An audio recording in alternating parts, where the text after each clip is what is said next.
Now we'll start with the treatment or management of multiple endocrine neoplasia type 1 parathyroid. We'll start with the discussion of parathyroid because primary hyperparathyroidism is the most common and first clinical manifestation of MEN-1 syndrome, and it affects approximately 90% of MEN-1 patients and commonly diagnosed during second decade of life. So these are the primary hyperparathyroidism is the most common clinical manifestation of MEN-1 syndrome, and it affects 90% of MEN-1 patients, and it is diagnosed during second decade of life. And the most common presentation of hyperparathyroidism is multi-gland nodular hyperplasia, which is typical in MEN-1. So multi-gland nodular hyperplasia is typical in MEN-1 hyperparathyroidism, and it presents as hypercalcemia or its related complications. So MEN-1 related primary hyperparathyroidism is associated with severe bone disease when compared with sporadic type. So MEN-1 related primary hyperparathyroidism is associated with severe bone disease when compared with sporadic type. Parathyroid cancer is sporadic in MEN-1. So the treatment of primary hyperparathyroidism in MEN-1 involves either subtotal hyperparathyroidectomy versus total parathyroidectomy, which is controversial. So the treatment of primary hyperparathyroidism in MEN-1 involves either subtotal parathyroidectomy or total parathyroidectomy, which is controversial. But total parathyroidectomy with forearm transplantation is associated with lower chance of persistent hyperparathyroidism. So total parathyroidectomy is associated with lower chance of persistent hyperparathyroidism as parathyroid gland is transplanted in the forearm. And next is non-functioning gastroenteropancreatic tumors. Non-functioning pancreatic neuroendocrine tumors are the most common gastroenteropancreatic tumors. So among gastroenteropancreatic tumors, non-functioning are the most common when compared with functioning. These lesions cause no clinical syndrome because a small amount of pancreatic polypeptide and gastrin are released. So non-functioning gastroenteropancreatic tumors have no clinical syndrome because they secrete small amount of pancreatic polypeptide and gastrin, and these are the most common cause of most frequent cause of death in MEN-1 patients. And there can be delay in diagnosis of non-functioning pancreatic neuroendocrine tumors due to lack of any specific clinical syndrome. So because of the lack of clinical syndrome, there might be delay in diagnosis of non-functioning pancreatic neuroendocrine tumors. And radiological screening for diagnosis of pancreatic neuroendocrine tumors in MEN-1 is recommended at the age of 10 years. So 10 years is the age where we go for radiological screening for the diagnosis of pancreatic neuroendocrine tumors in MEN-1 syndrome. The treatment of non-functioning pancreatic neuroendocrine tumor is challenging and controversial because of lack of consensus on surgical indications. So what is the size? Coming to the size, so clinical practice guidelines state in MEN-1 syndrome recommends surgery if the size is greater than 1 centimeter, while other studies do not recommend surgery until it is 2 centimeters or larger.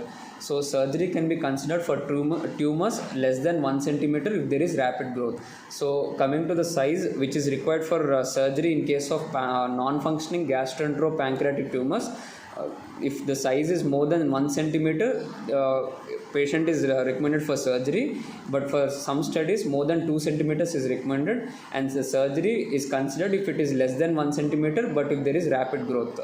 However, it must be noted that aggressive surgical management can cause significant complications like diabetes mellitus, steatorrhea, and early dumping syndrome. So, diabetes mellitus, steatorrhea, and early dumping syndrome are the complications of aggressive surgical management. Next, coming to functioning gastroenteropancreatic tumors. So among non-functioning and functioning, non-functioning are the most common. So the neuroendocrine tumors of gastroenteropancreatic tissues occur in approximately 30 to 75% of the cases. So the neuroendocrine tumors of gastroenteropancreatic tissues occur in 30 to 75% of the cases. And pancreaticoduodenal neuroendocrine tumors in MEN-1 presents early in life, is almost always present in multiple and has uncertain behavior with risk of malignancy. So pancreatic duodenal neuroendocrine tumors in MEN-1 patients are present early in life, and they are almost always multiple and have uncertain behavior with the risk of malignancy. And functioning neuroendocrine tumor secretes gastrin, insulin, and pancreatic polypeptide. So because of functioning neuroendocrine tumor secreting gastrin can cause peptic ulcer disease with increased gastric acid secretion leading to Zollinger-Ellison syndrome. So the functional neuroendocrine tumor secreting gastrin has been associated with peptic ulcer disease and increased gastric acid secretion, which is known as Zollinger-Ellison syndrome. Functioning neuroendocrine tumors which secrete insulin has risk of developing hypoglycemia, and the functioning neuroendocrine tumors which secrete pancreatic polypeptide does not cause any clinical manifestations. So the functioning neuroendocrine tumor secreting gastrin can lead to Zollinger-Ellison syndrome, and the functioning neuroendocrine tumor secreting insulin can cause hypoglycemia, and the tumor secreting pancreatic polypeptide does not cause any clinical manifestations. And then coming to insulinoma.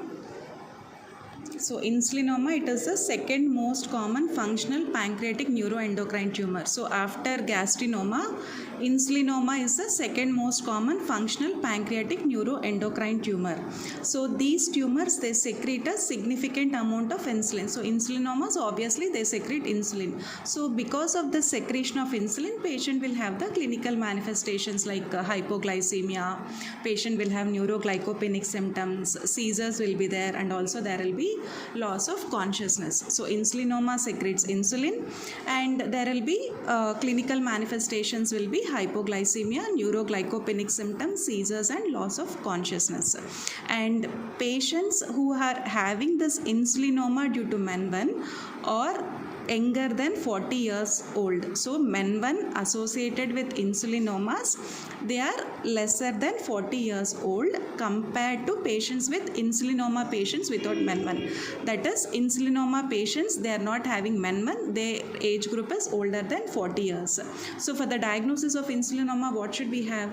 We should have a fasting hypoglycemia. So how much glucose level should be there? It should be less than 45 milligrams per deciliter. And what should be the hyper insulin level? It should be greater than 6 micro units per ml. So what is the insulin level? It should be greater than 6 units per ml.